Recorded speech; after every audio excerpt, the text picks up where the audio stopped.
已经夜深，还不就寝？为何还逗留在爹的书房？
吕相爷有命，要提前斩项少龙。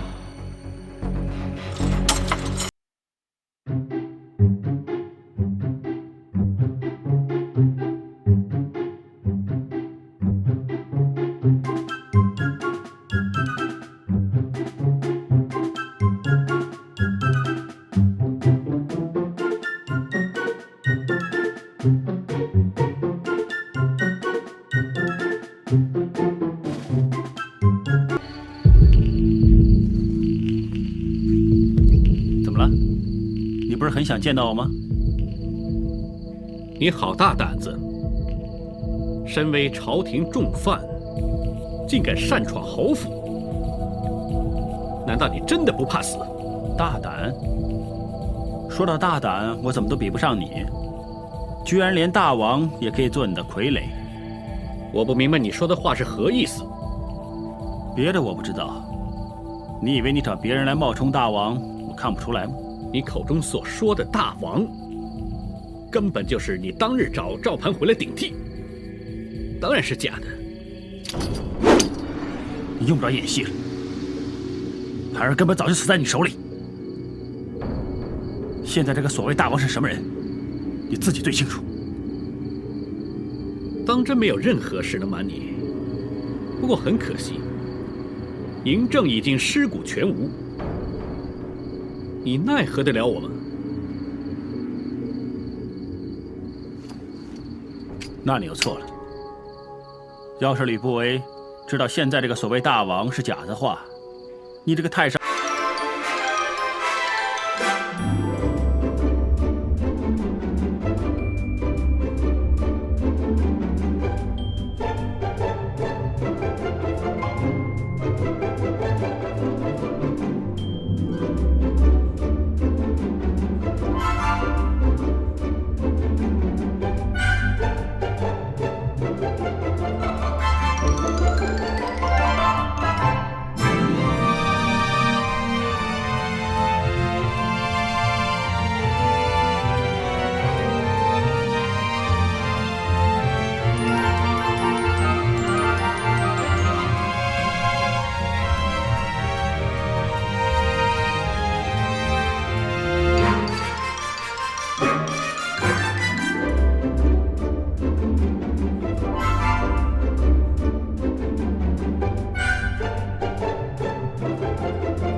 我可以向你保证，你所谓的大王可以平平安安地到达雍都。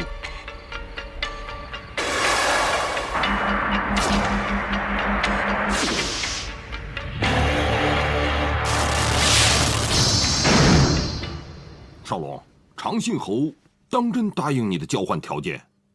由不得他不答应，因为他知道，要是那个大王让吕不韦给杀了，他也是一无所有。他万万想不到，大哥早已和吕不韦达成协议。早知道吕不韦根本有心释放大哥，我就不用费那么多唇舌去劝服蓉儿，帮我们投符印了。若非如此，你又岂会知道吕姑娘对你一往情深？对了，吕姑娘会不会跟你一起走？蓉儿知道如此下去，他爹最后只会惨淡下场，他不忍心亲眼看着他爹伏法，所以决定跟我一同离开咸阳。对了，少龙啊，那么下一步你将作何打算呢？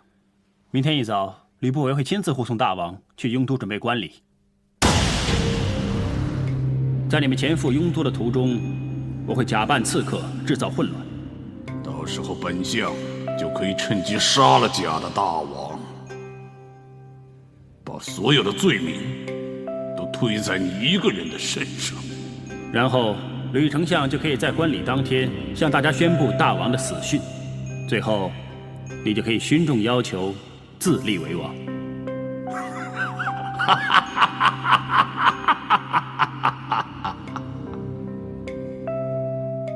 吕不韦做梦也没想到，我居然会把真的大王送还给长信侯，拿来交换亲情。然后长信侯就会带同他以为假的大王赶去雍都，揭破吕不韦的阴谋。他根本想不到，他身边的大王居然是真的。到时便可一次把2个奸臣一并解决。如此天衣无缝、一箭双雕的妙计，也让你想到，项少龙，你果然厉害。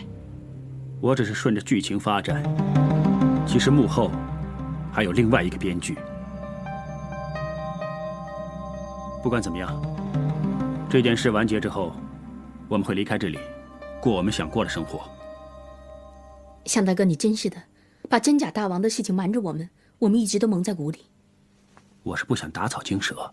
说的是，嫪毐此人向来阴险狡诈，大王未死之事，越少人知道越好。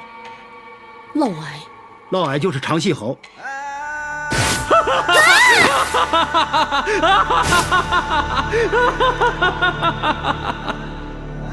嫪毐的武功高强，到时候我们对付他一定要小心为上。以前算是，如今他已经被吕不韦废了武功。再说，若非他身边有一帮高手护卫，我看他也很难自保。就这么决定，明天吕不韦会在城外的驿站度过一晚，我们大家依计行事。